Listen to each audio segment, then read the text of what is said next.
dengan hari ini hadir bersama Kaseto dalam rangka apa sendiri sih?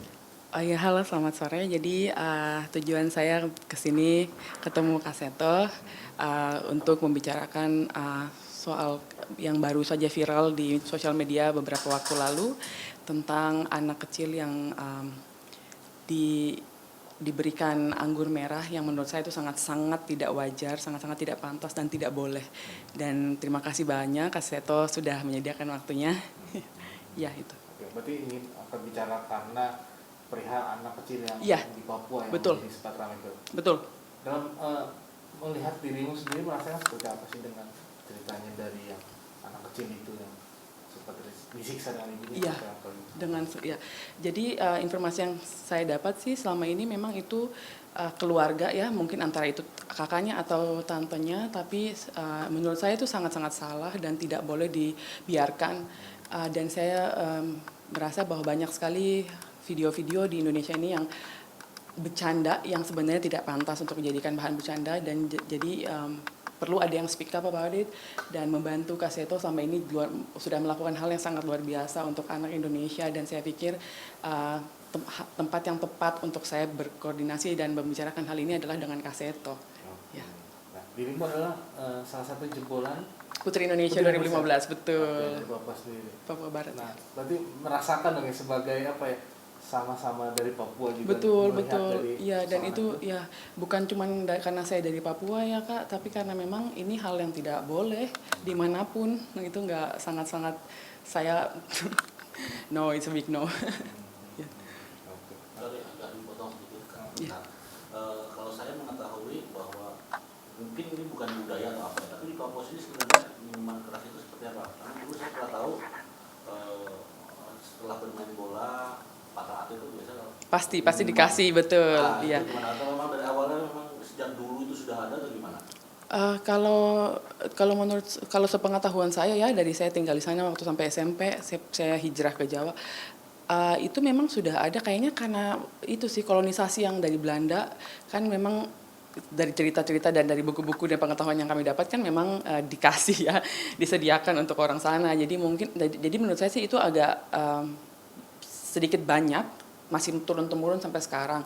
Cuman memang sampai kalau sekarang sih orang-orangnya sudah lebih berpendidikan, memang sudah banyak yang memilih untuk tidak, tapi masih banyak juga yang merasa itu hal yang biasa aja gitu. Tapi untuk anak kecil sangat tidak biasa, nggak boleh. Berarti memang dasarnya di sana memang hal yang biasa bisa dikatakan. Itu bukan budaya kah atau? Mungkin sudah jadi budaya ya. Mungkin saya tidak bisa bilang itu budaya, tapi mungkin sudah jadi budaya atau mungkin hal yang lumrah sekarang tidak seperti mungkin di tempat di daerah lain ya. Tapi mungkin itu hal yang lumrah karena memang di bagian timur Indonesia juga ada minumannya sendiri kan gitu, yang tidak harus dibeli gitu. Iya. Oke, Kak Seto sendiri berbicara sebagai ya, saya panggilnya Olfa. Kak Olfa. Ya. Terima kasih.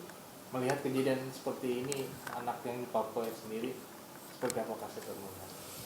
Iya, pertama saya mengapresiasi apa yang disampaikan oleh Kak Olfa ya, yang sangat peduli pada perlindungan anak. Artinya bahwa anak-anak harus mendapatkan lingkungan yang kondusif, yang ramah anak, jauh dari minuman keras, asap rokok, ataupun polusi dan berbagai hal yang bisa mengganggu kesehatan mereka sebagai bagian dari pemenuhan hak tumbuh kembang mereka secara lebih sehat.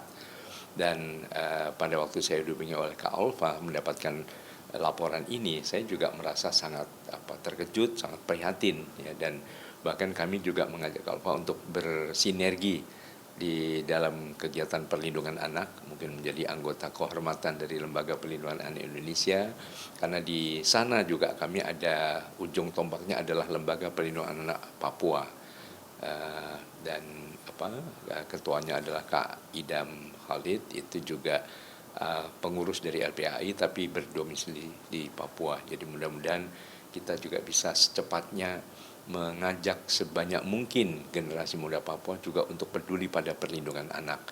Jadi saya tidak tahu apakah waktu itu hanya bercanda, hanya main-main, tapi dengan melakukan tindakan kekerasan terhadap anak seperti yang disampaikan oleh Kak Olfa tadi sama sekali tidak bisa dibenarkan. Jadi dalam hal ini marilah kita semua bersinergi, bergandeng tangan untuk bisa menjunjung tinggi hak anak Karena anak terlindungi, Indonesia maju. Oke. Tapi melihat lagi-lagi korbannya anak-anak di bawah umur, lagi-lagi panggilan Kaseto dengan menjadi apa ya? Akankah terus selalu menjadi kekerasan anak-anak di khususnya di Indonesia atau seperti apa Kaseto? Iya, kekerasan terhadap anak akan terus meningkat kalau kita diam saja. Jadi di dalam Undang-Undang Perlindungan Anak juga dengan tegas dinyatakan bahwa siapapun yang mengetahui ada kekerasan terhadap anak, diam saja, tidak berusaha menolong atau minimal melapor, itu juga terkena sanksi pidana, maksimal 5 tahun penjara. Jadi tanggung jawab perlindungan anak adalah tanggung jawab kita semua, baik itu pemerintah, aparat, tapi juga masyarakat, juga orang tua dan keluarga. Jadi kami terus mengajak seluruh potensi yang ada di masyarakat untuk bergandeng tangan, menjunjung tinggi hak anak dan menghentikan berbagai tindak kekerasan terhadap anak.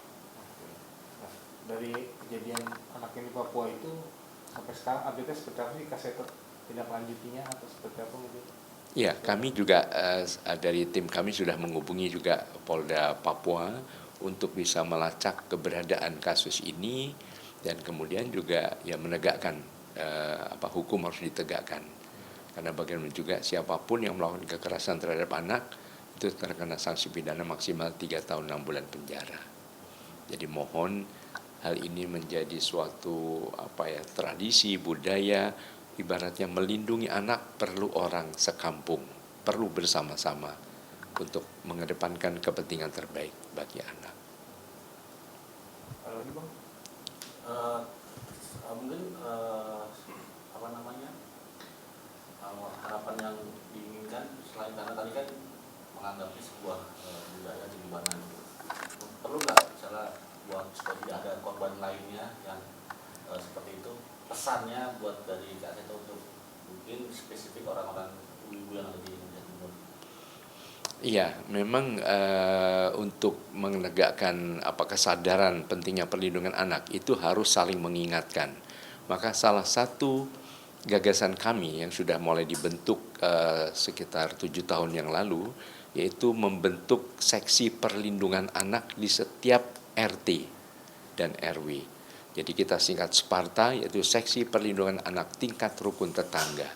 Kadang-kadang kalau ada kekerasan mau melapor agak sulit, mau ke polisi mungkin terlalu jauh atau takut, atau mungkin lembaga perlindungan anak kantornya juga mungkin tidak jelas alamatnya dan sebagainya. Jadi kalau RT tingkat rukun tetangga adalah aparat atau institusi yang sangat dekat dengan keluarga yang dengan mudah bisa dicapai.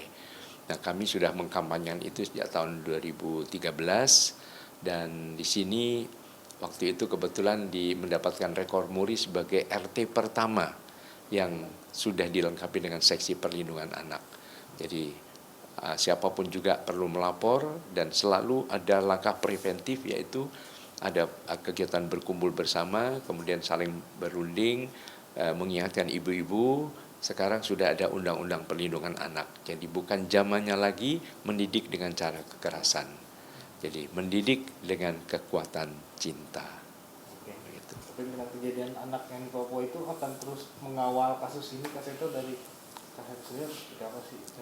Iya, tentu berkat apa yang kami terima laporan dari Kak Olva, maka kami akan terus memantau, terus mengawal, bahkan kami ajak bersama-sama Kak Olva juga untuk memantau di sana, siapa tahu juga kenal dengan keluarga dari pelaku dan sebagainya.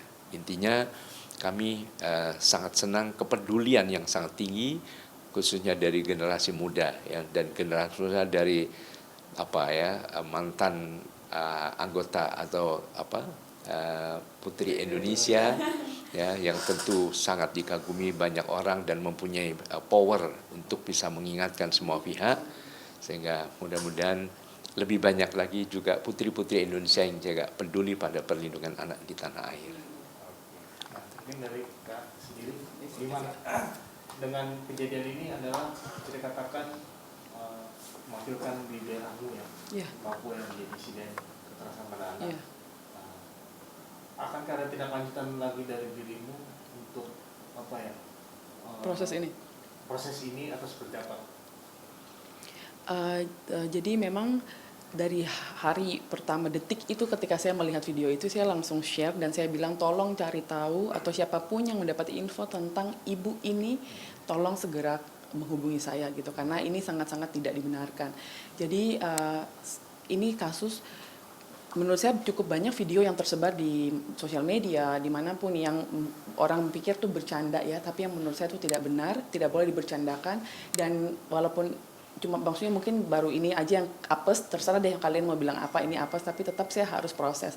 Dan akhirnya saya langsung berkoordinasi dengan pihak memang Polda Papua saat itu juga, dan memang tanggapannya sangat positif dan memang sampai sekarang saya masih terus pantau dan saya akan terus pantau, tidak akan saya biarinkan aja kasus-kasus seperti ini, bukan karena saya memang dari sana, tapi karena dimanapun menurut saya kasus seperti ini dan kasus-kasus yang kekerasan terhadap anak atau yang kejam apapun lah Bang, semuanya tuh saya tidak membenarkan itu gitu karena dari Indonesia atau semua negara ya semua dunia ini akan berkembang dengan baik menurut saya jika generasinya tuh kita lindungi sama-sama gitu loh.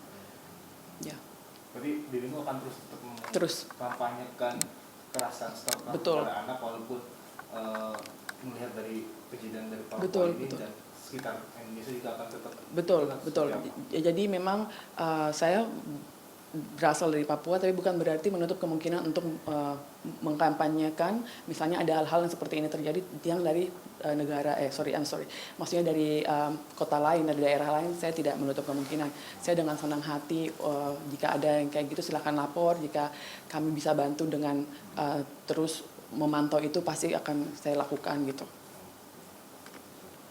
Lagi Bang?